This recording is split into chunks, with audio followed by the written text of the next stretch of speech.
Feiticeira, esposa, clone, rainha dos duendes. Poucos personagens tiveram tantos títulos como Madeline Pryor, primeira mulher com quem Scott Summers, o Ciclope, se casou, e mãe biológica de Cable. Você sabia disso?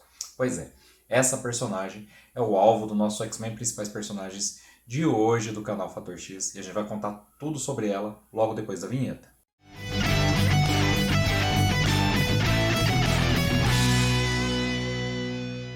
Olá, eu sou Inácio Santos, este é o Fator X, o nosso canal sobre X-Men, e hoje trazendo para vocês Madeline Pryor, o clone de Jean Grey, o nosso X-Men Principais Personagens. Mas antes de contar tudo sobre a primeira esposa do Ciclope, sobre a mãe do Cable, como a gente disse aqui na abertura, antes de resumir todo o cânone da personagem até os dias mais recentes e sua aparição em Hellions, queria convidar você a se inscrever no canal Fator X se você ainda não é inscrito, a ativar o sininho, ficar conosco a partir de agora. Mais do que isso, aproveitar e conferir as nossas redes sociais, cujo link está aqui na descrição desse vídeo.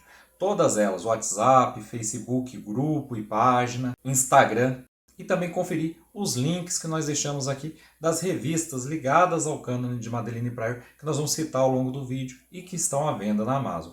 E esse link que está aqui na descrição é um link pelo qual, se você comprar, você ajuda bastante o canal Fator X. Então fica também mais esse convite. Agora vamos para o cânone da personagem propriamente dito. Madeline Pryor teve sua primeira aparição em Uncanny X-Men 168 nos Estados Unidos. Foi publicada no Brasil em Super Aventuras Marvel 72.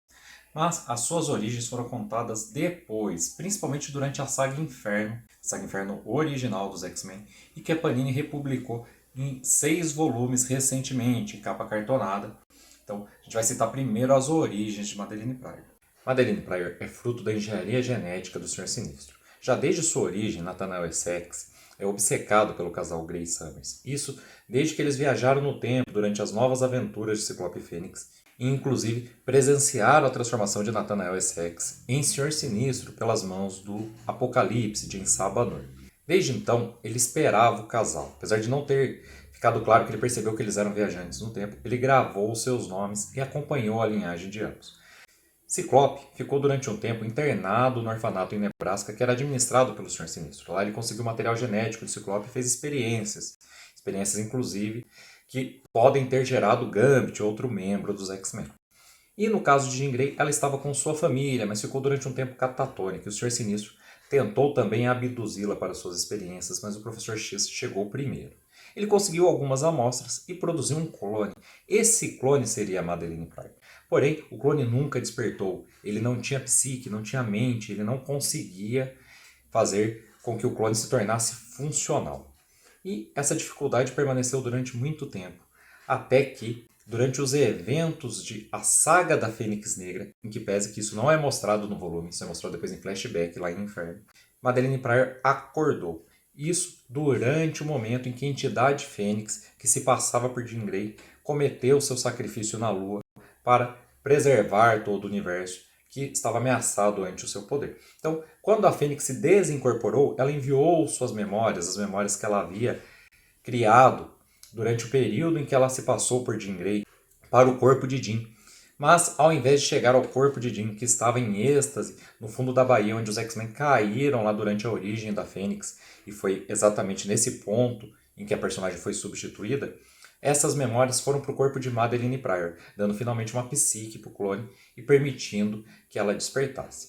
Sinistro, então, renovou seu interesse ali pelo clone e começou a formular novos planos, uma vez que ele planejava obter um filho daquele casal, mas agora não seria mais possível, uma vez que Jean Grey estava supostamente morta. Então ele vai introduzir Madeline Pryor na vida de Ciclope, vai criar novas memórias para ela, ela vai passar a acreditar que é a única sobrevivente de um acidente de avião que aconteceu exatamente no dia e na hora em que a Fênix se sacrificava na Lua. E tudo isso vai despertar o interesse de Ciclope assim que ele a conhece. E os dois vão sim se namorar, mas Ciclope sempre vai ficar na dúvida se ela não é mais uma forma da Fênix. Isso porque ela é um clone, ela é evidentemente idêntica a Jean Grey. X-Men minissérie em formatinho pela editora Abril em 4 edições. E nessa época as histórias dos X-Men ainda eram publicadas em Super Aventuras Marvel, mas a editora Abril lançou uma minissérie em 4 edições, compilando várias edições da revista X-Men americana.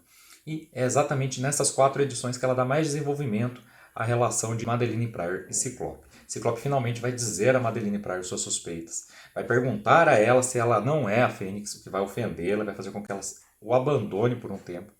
E é durante esse período aí, logo depois que ela briga com o Ciclope, que ela vai ser abduzida pelo Mestre Mental. O Mestre Mental foi praticamente lobotomizado pela Fênix, também durante os eventos da saga da Fênix Negra, e busca vingança contra os X-Men. Então ele vai capturar e manipular Madeline Pryor para fazer com que todos os X-Men sofram. Na conclusão, ele vai ser derrotado novamente pelos X-Men. Madeline Pryor vai voltar para os braços de Ciclope, que vai decidir deixar todas as suas dúvidas para lá. E a minissérie vai concluir com o casamento dos dois. O primeiro casamento de Scott Summers com o clone de Jean Grey, Madeline Pryor. Posteriormente, durante as Guerras Asgardianas, o casal vai ser abduzido por Loki, junto com outras pessoas, outros seres humanos que estavam no mesmo avião que eles. E, inclusive, Madeline Pryor vai ganhar poderes divinos, poderes de divindades nórdicas ofertados por Loki a todos os tripulantes não mutantes daquele avião.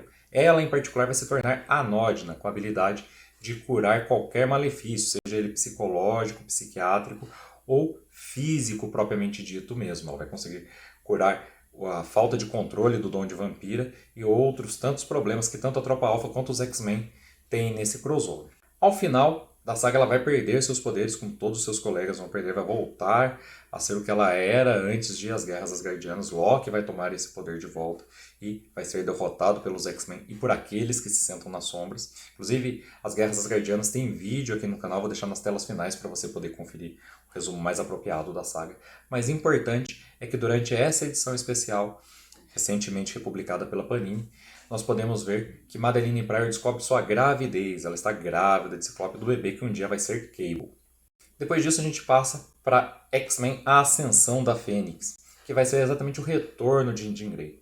Jean Grey vai ser encontrada pelos Vingadores e pelo Quarteto Fantástico.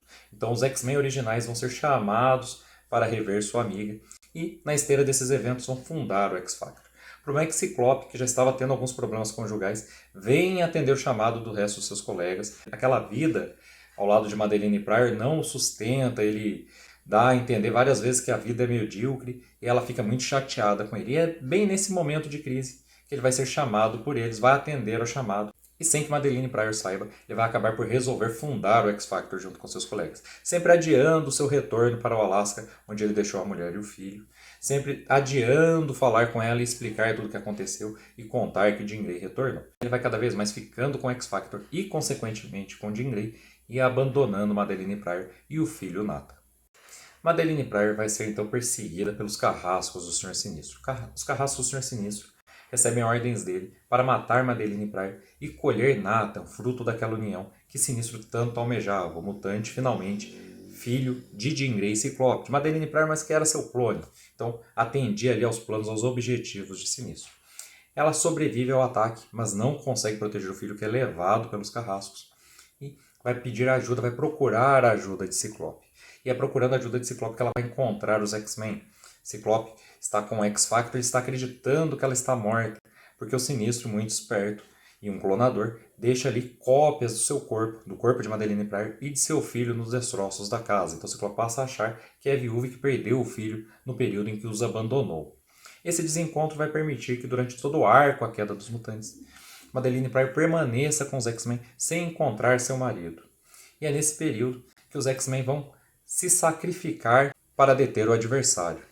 E esse sacrifício vai ser televisionado. Em que pese que depois eles são trazidos de volta por Roma, todos que participaram da história não sabem que os X-Men voltaram, e quem viu na TV muito menos. E Ciclope vai ver isso, vai saber que a esposa então estava viva, mas vai ver o momento que ela morre. Vai decidir então não procurá-la, afinal dessa vez ela deve estar mesmo morta. Mas vai duvidar de que o filho esteja morto e vai iniciar sua busca por Nathan Summers, acompanhado de Jean Grey, inclusive. Inferno. Em Inferno, nós vamos ver não só as origens de Madeline Pryor em flashback, as origens que eu contei para vocês até agora, como também vamos ver sua corrupção. Isso porque, do mesmo jeito que Ciclope viu o momento de seu sacrifício pela TV, Madeline Pryor, trazida de volta por Roma junto com os demais X-Men, passa a participar da equipe, mesmo ainda sem manifestar seus poderes. Ela é um clone de Jean Grey, mas para todos os efeitos ela acredita ser uma humana normal. Então ela vai ajudar ali como suporte técnico. E é justamente ela que vai coletar para os X-Men que estão escondidos na Austrália, na base que foi dos carniceiros, informações do mundo real, por assim dizer. E ela vai ver justamente as ações do X-Factor e vai reconhecer Ciclope, mesmo com aquele uniforme, ao lado de Jean Grey, e vai entender porque ele nunca voltou.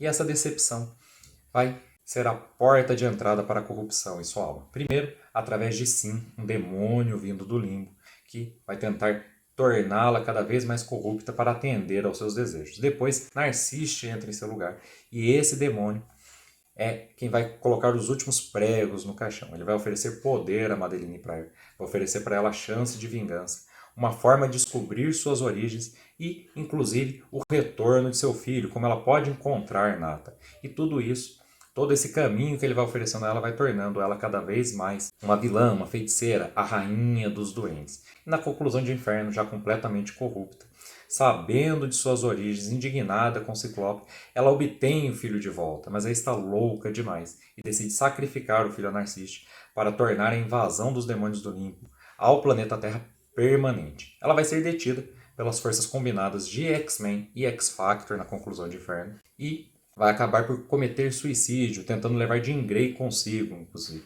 Vai usar seus poderes telepáticos recém-despertos para tentar matar as duas. Ela não vai conseguir, vai acabar morrendo sozinha, mas no processo Jean Grey vai recuperar as memórias que a Fênix tinha deixado no corpo de Madeline Pryor, as memórias do período em que a Fênix se passou por Jean Grey. Madeline Pryor ia ser trazida de volta à vida pelo X-Men, já na revista Fator X da antiga editora Abril, logo que ele chega ao universo Marvel 616. E até o último número da revista, as histórias do X-Men iam mostrar os dois juntos. Eles iam romper durante o número 25 da revista, que foi publicado em português em X-Men 124, já depois do fim da revista Fator X. X-Men 124 também da editora Abril. Essa mesma edição ia nos mostrar que na verdade Madeline Pryor não está viva de verdade, é apenas uma personificação criada por Nate Grey. Ela ainda ia aparecer em mais alguns números da revista do X-Men, inéditas em português, e teria uma aparição na revista do Cable, também inédita em português, que esclarece sua situação como uma entidade que apenas habita o plano astral. Ia levar alguns anos, mas essa forma desincorporada de Madeline Pryor ia voltar a aparecer na vida dos X-Men, fazendo pequenas aparições e compondo aos poucos, através de outros agentes, uma nova irmandade, uma irmandade não de mutantes, mas de inimigas dos X-Men. Tudo isso ia culminar com um grande ataque aos X-Men, que visava criar um novo corpo para Madeline Pryor, com base genética em Jean Grey, como seu corpo original. Essa nova irmandade fez inclusive um teste com os corpos aí de Psylocke e QAnon, chegando a trazer revanche de volta por um curto período de tempo. Elas acabaram enganadas e foram derrotadas pelos X-Men antes de poder criar um novo corpo para Madeline Pryor. Mas é em sua segunda tentativa que a Irmandade vai conseguir trazer de volta a Madeline Pryor. Uma Irmandade diferente, composta por Arqueia, a irmã de John Sublime, inimigo dos X-Men lá na fase New X-Men, agora em um novo corpo. Com também aí Encantor, isso mesmo, a Encantor de Asgard, a Mora fazendo parte da equipe dessa vez, e a recém-ressuscitada Selene Galho.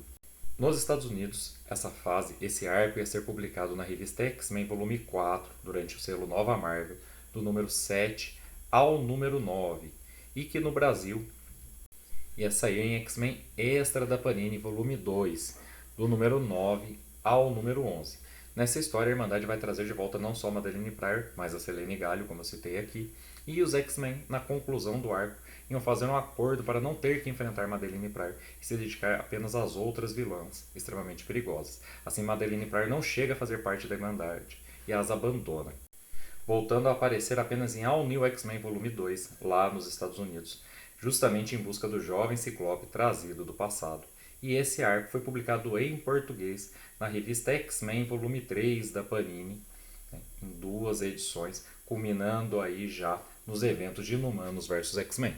Depois dessas 2 quase ressurreições e finalmente uma ressurreição de carne e osso, Madeline Pryor voltou a fazer parte do cânone dos X-Men, voltou a fazer parte do universo Marvel, podendo interferir a qualquer momento, mas mesmo assim permaneceu desaparecida, até a nova fase escrita por Jonathan Hickman. Durante os eventos publicados na revista Hellion Satânicos, do número 1 ao número 4, e que no Brasil saiu na nova coleção dos X-Men, publicada pela Panini, a série 4 publicada pela Panini, nos números 15, 16 e 17, nós podemos ver que ela se abrigou em algum momento lá no orfanato do Senhor Sinistro em Nebraska, o mesmo orfanato no qual ele fez experiências em Ciclope e produziu a versão corpo original de Madeline Pryor. Lá ela estava controlando os carrascos, uma forma bem degenerada desses clones, quando foi encontrada pelos satânicos recém-formados em Krakoa e que tinham recebido do Senhor Sinistro, do próprio Senhor Sinistro, a missão de destruir sua fábrica de clones abandonada em Nebraska. Importante saber, o Senhor Sinistro já sabia que Madeline Pryor estava lá, porque ele já deixou pistas sobre isso nos 4 primeiros números da revista X-Men, justamente na coluna Segredos Sinistros, as fofocas do Bar Sinistro, onde existe um segredo totalmente dedicado à sobrevivência de Madeline Pryor e que outros segredos ela poderia guardar. Infelizmente, a aventura dos satânicos conclui com Madeline Pryor sendo executada pelo Caçador de Escalpos, por Greycrow, o Corvo Cinza.